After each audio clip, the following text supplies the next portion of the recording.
Olá, capitalista! Nesse vídeo nós vamos fazer o review das operações que efetuamos hoje na sala ao vivo no Shao USD, nosso famoso ouro. Então vamos lá, tá? Primeiramente, eu comecei a operar um pouco tarde hoje, então a primeira coisa que eu fiz, e que eu sempre faço, obviamente, é identificar os pontos do gráfico em time frames maiores, tá? Os pontos de preço em time frame maiores. Então hoje eu comecei a operar, era por volta das 11 horas, tá? 10h30 ou 11 horas por aí. E quando eu cheguei para fazer as minhas análises, tá? O preço ele já tinha desenvolvido, já tinha efetuado essa movimentação aqui, ó, tá? Então isso fez o quê? Eu observei esse grande pavio, né? Essa absorção. Tínhamos as médias de 200 bem próximo do preço. E aqui eles estão com a linha pontilhada, porque são fundinhos de períodos lá de trás, vejam só. Então essas regiões, elas servem para a gente como regiões de liquidez, tá? Pontos de liquidez. Tá? Porque a gente não tem uma região de demanda tão forte aqui nesses pontos, mas temos as liquidezes, e a gente sabe que o mercado ele trabalha buscando liquidez. Né? Então, ok, eu tive essa informação, o preço ele chegou nessa região, houve essa absorção, e vínhamos aqui com a expectativa de possivelmente trabalhar um movimento de alta. Tá? Então, se eu tive, né, analisando a movimentação, né, o preço ele foi até lá embaixo, depois subiu, tá? Então eu tinha uma movimentação nesse sentido. Né? Ele desceu, depois ele subiu. Então eu vou procurar o quê? Vou procurar trocas de estruturas dentro dessa movimentação, me favorecendo a operação compradora. Tá? Já porque, obviamente, estamos aqui em uma tendência de uma tendência vendedora, né? Estaria operando contra a tendência atual, mas tínhamos aqui uma boa possibilidade de efetuar uma operação compradora pegando a reversão de movimento. Então aqui eu sei que seria uma operação contra a tendência ali atual. Tá? Então, tendo toda essa informação, desci o meu tempo gráfico, comecei a observar os 5 minutos e o 2 minutos. Tá? No 2 minutos, capitalista, já era visível aqui a possibilidade de uma troca de característica. Tá? Então, observei essa troca, tá? O preço expandiu, corrigiu, trabalhou numa região do 1 minuto, expandiu novamente, tá? Corrigiu e vem aqui para mais uma expansão. Por que eu considerei esse camarada aqui, ó, esse fundo, tá? E não essas regiões aqui atrás? Porque a partir daqui, na minha opinião, que houve uma força maior aqui na entrega do preço, tá? Então foi o meu último fundo que rompeu o meu último topo, então aqui era a minha referência. Tá? Quando eu comecei a fazer análise aqui em tempos gráficos menores, o preço ele já estava nessa região. Tá? Então eu já observei que houve a captura de liquidez, teve aqui a tomada de liquidez, né? E principalmente depois com esse candle, ficou claro aqui que esse é um movimento de liquidez. Então eu já tinha uma região de fundo e uma região de topo. O que eu iria fazer aqui? Bom, tinha que esperar, se eu queria comprar, meu viés era comprador, eu teria que esperar o preço, né, fazer aqui a sua correção. Né? Então, identificando o primeiro rompimento de fundo, já sinalizei aqui a possibilidade do movimento de correção. Então, o preço faz lá mais um rompimento, ele vem aqui nesse primeiro ponto. Tá? Aqui, se a gente vai para o gráfico de 1 minuto, fica bem visível, tá? 2 blocos de ordens aqui nessa região. Ó, 2 blocos de ordem.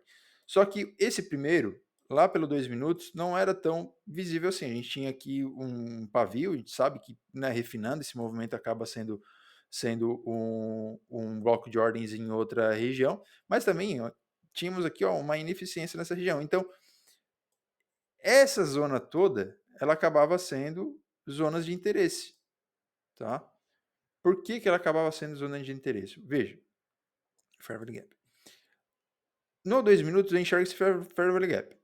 No 2 minutos eu enxergo essa região de demanda. No 1 minuto eu enxergo esse bloco de ordens, esse primeiro bloco de ordens. Tá? Então qual foi meu racional aqui? Bom, considerei esse ponto como uma criação de liquidez antes do primeiro bloco de ordens, tá? Antes dessa minha região. E aqui eu tive a decisão de que, bom, o preço está chegando já da minha região de interesse. Vou olhar como que está os indicadores, coisa que eu gosto de olhar, tá? Então, observei o indicador, eu estou tirando zoom, ele está vindo lá para trás, aí está complicando aqui a nossa situação. Então, região de interesse IFR tranquilo, lá atrás, olha só, esqueci de comentar anteriormente, lá atrás o IFR estava já formando divergências, tá? Região de sobrecompra e depois divergência com essa captura aqui de liquidez, tá? O que favoreceu mais ainda o viés comprador por dia. Médias, tá? Média de 200, colocados no gráfico, a média de 2 minutos lá em cima, do 1 minuto também, então nessa região eu não tinha nenhuma média, nenhuma outra sustentação que me favorecesse essa movimentação. Tá? Então, qual foi a minha decisão? Na sala ao vivo eu falei para o pessoal, olha, eu vou comprar ouro nessas duas regiões, só que eu vou esperar uma reação. Tá? Então, eu vou esperar o preço reagir nesse ponto. Porque, por mais que foi criada aqui uma liquidez no minuto. Tá? Se eu fosse para os 5 minutos, vamos lá, nos 5 minutos, também era válido aqui, também era visível uma liquidez. Tá? Só que esperar uma confirmação acaba sempre sendo a melhor escolha. Por quê? Porque eu estava contra a tendência principal. Percebam que aqui nós estamos pegando um movimento de reversão. Vou tirar o zoom. Nós estamos pegando um movimento de reversão. Tá? Então, qual era a minha estrutura atual antes de eu analisar essa possível reversão? É o topo que rompeu o fundo anterior e o fundo que foi criado. Então, eu estava nessa estrutura. Ele fez um movimento de expansão, movimento de correção e movimento de expansão novamente. Tá? Então, por isso que, por mais que eu estava aqui utilizando uma estrutura compradora, tá? Eu estava com viés de compra por conta dessa situação, dessa análise aqui atrás, eu tinha aqui a minha tendência, né, do meu operacional estava contra a minha expectativa. Aqui eu tinha a estrutura vendedora, né? Eu estava numa região de venda lá em cima, tá? Então o preço faz seu movimento vendedor, chega aqui embaixo numa região de desconto, ok, mas a minha tendência aqui secundária era vendedor, assim como a tendência principal, né, macro, que ó, o preço está fazendo movimentos de venda, tá? Então aqui seria obviamente mais prudente aguardar uma confirmação, por mais que o preço capture liquidez e trabalhe na região. Então a primeira confirmação foi o quê? Foi esse candle aqui ó, de engolfo. Tá? Ele reagiu no bloco de ordens e já veio entregando. Aqui foi a minha primeira armadilha, eu caí e tomei um stop. Tá? Por que eu tomei esse stop? Talvez essa tomada de liquidez não foi suficiente. Talvez essa indução aqui ela acabou sendo mais interessante.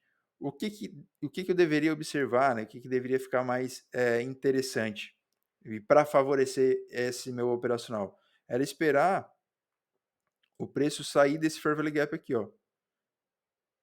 Então ele fechando com convicção acima dele, aqui aí eu teria uma movimentação, né? Só que a gente percebe que o preço faz aqui um movimento no bloco. Ó, então ele tocou, ele reagiu nessa movimentação aqui. Então quem fez o movimento aqui de venda, tá? Nessa região bateu um pouco mais. Tá? Então foi lá, tomou liquidez, aí sim, aí aqui o que eu fiz, né? Posteriormente, bom, tocou no Fair Value Gap lá do 2 minutos, aqui agora eu vou esperar uma nova reação, ou um candle que engolfasse, fizesse aqui até basicamente um BPR, né? Viesse com força, com agressão, ou simplesmente perder aqui esse Fair Value Gap, fazendo um inverso Fair Value Gap nessa região. Então aqui foi a minha tomada de decisão. Eu entrei nesse trade, tá? E carreguei ele, fui carregando até o seu alvo. O alvo eu botei esse topo duplo que ficou, tá? Antes dessa queda. Tá? Anteriormente o meu alvo era mais em cima, tá? Mas agora que eu saí, bateu o alvo bem certinho ali, tá? No topo da movimentação. Aqui, capitalista, dava até para a gente fazer uma segunda oportunidade de entrada, né? Pô, se você percebe que rompeu o topo, cria a região de prêmio de desconto. Então você tem o fundo e o topo. Você identifica que tem bloco de ordens aqui na extremidade, tem um bloco de ordem aqui. Esse primeiro Ó, percebam que ele não gerou liquidez, tá? Então, antes do bloco de ordens não foi gerado liquidez, então não validou ele, tá? E no segundo, aí ele captura a liquidez aqui e trabalha no segundo bloco. Então, aqui você também teria a possibilidade de entrar numa operação, né? Não pegando essa mesma operação que eu fiz, mas o mesmo movimento, mas com racional diferente, tá?